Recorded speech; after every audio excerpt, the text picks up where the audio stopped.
is by Edison, and today we are going to do class 12, one of the lessons from Flamingo. The title is Going Places by A.R Barton. Well, the story Going Places explores the importance of ambitions in life.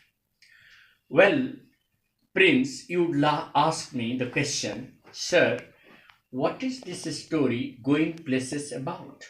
Ask, sir, what is this story? What is the central theme of the story? What is the Going central theme of the Places? story? Well, Going Places is the story which describes dream of the adolescents.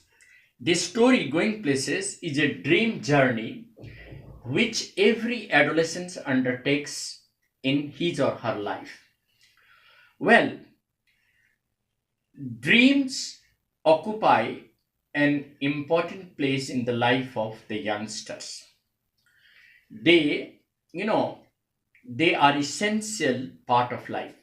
Dreams, aspirations, and fantasies are a natural and integral part of life.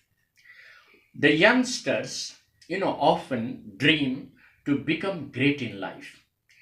And that is only because they believe that what they dream can turn into reality.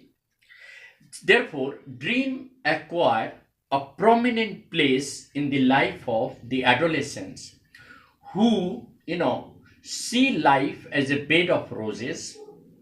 Generally, they see life as a bed of roses and dream to turn it into reality. But the fact is that these dreams are far away from the harsh reality of life.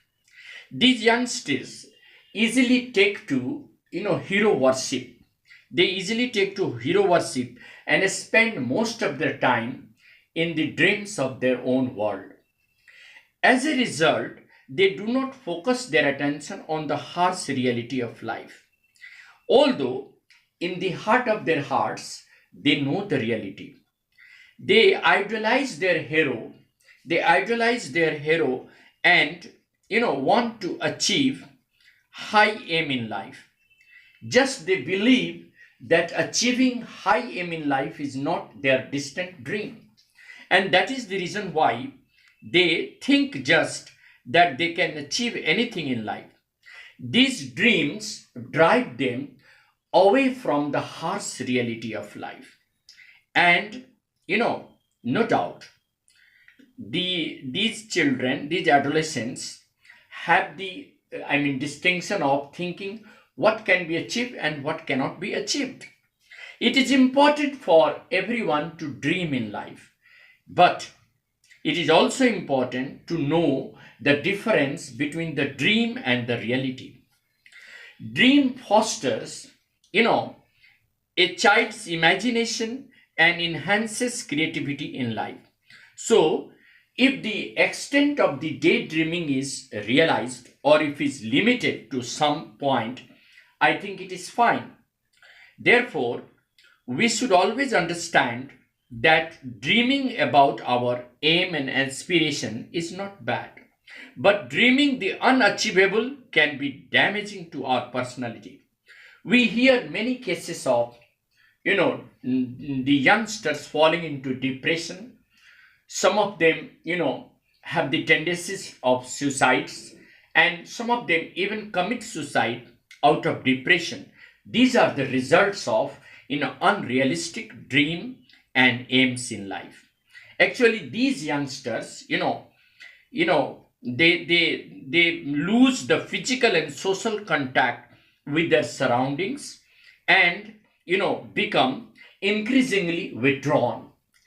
That is why it is important to just understand that all dreams cannot be achieved, they cannot be turned into reality. Dreams, if not dealt adequately, they may prove to be damaging to our personality. Now, this story has, two important characters, Jessie and Sophie. Jessie is practical. She believes in logical and practical thinking. On the contrary, Sophie lives in the world of dream and fantasies. And these two girls, have contrasting features in their life. One is just grounded and understands that she belongs to a low middle class family and she has to work hard to survive. On the other hand, Sophie, who is not aware of the harsh reality of life, often remains engrossed in daydreaming. She is often, lost in dream. She thinks of, meeting her hero, one of the sports person, in dream itself. And then what happens that she realizes that her dream makes her happy. So what happens actually that the theme of this, story comes to, a side that both the girls, though the youngsters, have difference in opinion. One is practical, another one is little bit, impractical. One understands the harsh reality of life, the other is far away from the practical way of life. Sophie's father, he is a prototype of a lower working class. He disapproves of Sophie's daydreaming. He doesn't give credence to Sophie's story and often gets angry at her. And on the other hand, Sophie, who always dreams to meet, her hero, Danny Casey, often remains engrossed in the dreaming. It is only her fantasy which would run wild, and she would imagine meeting him at the arcade near the Ross window. She was given to daydreaming. Who was given to daydreaming? Sophie. Sophie was given to daydreaming. Now, on the other hand, Jancy she represents the voice of reason and practicality.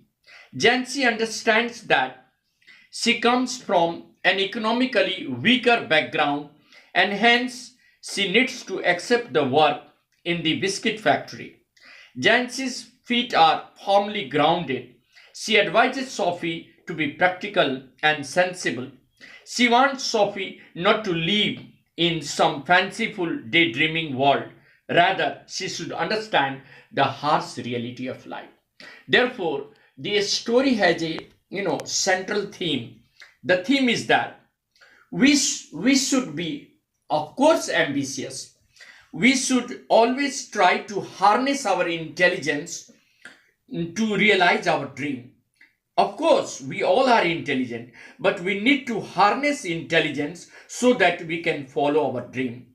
Most of us have dreams, but these dreams remain in the realm of dream if we do not give wings to them by fueling them with our ambitions. Therefore, the writer advises us to have ambitions in life. After all, intelligence guides us to better our prospect and aim higher for life, reach the goal of life. Undoubtedly, overreaching ambitions can sometimes lead to pain and suffering in life. But after all, having no ambition is just like living an ordinary life, and that is worth nothing. Therefore, Robert Browning says that a man's reach must exceed his grasp. The limitation should be broken. That merely means that we should aspire for the best, and only then we will reach some level of satisfaction. Lack of aspiration, lack of ambition is certainly not the hallmark of an intelligent man. So we should also try to aspire to become great by virtue of working hard. In the same way, Sophie and Jancy have their own aspirations. Sophie wants to have her own boutique. She wants to become either a manager or a fashion designer or an actress. If she gets to, money, she can start her own boutique. She dreams to become a rich person in life. On the other hand, Jancy works hard and she understands the harsh reality of life. She knows that she has come from a low middle class society where the destiny never allows them to dream wild. Rather, they should think of working hard to turn their small dream into reality. That is how this story, Going Places, advises us to have dream in life, to have aspirations in life, but dreams should not become only a dream. We should also understand the harsh reality of life, and we should also try to make our dreams into reality by putting best efforts. Undoubtedly, our intelligence can work out in this direction to realize our dream and make us successful in life. And that is how this story compiles to the conclusion. And therefore, we conclude by saying that mere dreaming or simple dreaming cannot make us happy. We need to have the understanding of the harsh reality of life along with our aspirations and our intelligence. And we should also know the limitations of our capability. Thank you very much.